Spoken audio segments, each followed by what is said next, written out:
Hello বন্ধুরা, এখন আমি ফুলকপি দিয়ে মাটন কষা বানিয়ে দেখাবো। তার জন্য প্রথমে একটি কড়াইতে জল নিয়ে জিরে গুঁড়ো, ধনে গুঁড়ো, হলুদ গুঁড়ো, লঙ্কা গুঁড়ো, সামান্য নুন ভালোভাবে মিলিয়ে নিয়ে মাটন কষিয়ে নেব 15 মিনিট ঢাকা দিয়ে। দেখুন মাটনটা কষানো হয়ে গেছে, উঠিয়ে নিয়েছি। মশলার জন্য পেঁয়াজ, আদা, রসুন, লঙ্কা, টমেটো নিয়েছি, মিহি পেস্ট করে নেব। পেস্ট করা হয়ে গেছে মিহি মশলা। প্রথমে কড়াইতে তেল গরম করে, মানে সরষের তেল, ফুলকপি ভেজে তুলে নিচ্ছি। এবারে আলু ভেজে তুলে নিচ্ছি। কড়াইতে যে তেল আছে সেই তেলে ফোড়নে দিচ্ছি শুকনো লঙ্কা, তেজপাতা, গোটা জিরে, গোটা গরম মশলা। ফোড়নটা ভেজে নিয়ে কুচনো পেঁয়াজ ভেজে নেব। পেঁয়াজও ভাজা হয়ে গেছে, পেস্ট করা মশলাটা দিয়ে দিলাম।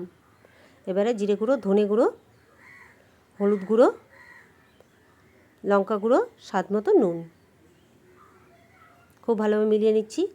সাথে আলুগুলো দিয়ে কষিয়ে নেব, মানে মশলার সাথে আলুটাকেও কষিয়ে নেব। কষানো হয়ে গেছে, এখন সেদ্ধ করা মাংসটা দিয়ে দিচ্ছি। ভালোভাবে মিলিয়ে নিচ্ছি। মটনটা যে সেদ্ধ করেছিলাম সেই জলটা ফেলে দিইনি, এই জলটাই আমি ব্যবহার করব। এই জল দিয়েই মটনটাকে কষাবো, ঢেকে ঢেকে কষাবো।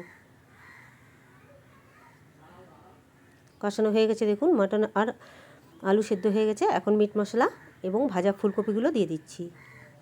আবার মিলিয়ে নিয়ে 1 মিনিট রান্না করে নেব। 1 মিনিট হয়ে গেছে, সবশেষে সামান্য একটু ঘি দিয়ে মিলিয়ে নামিয়ে নেব। মেলানো হয়ে গেছে, নামিয়ে নিলাম। ভালো লাগলে একটা লাইক, শেয়ার, কমেন্ট প্লিজ। আগামী দিনে নতুন কোনো রেসিপি নিয়ে আসবো।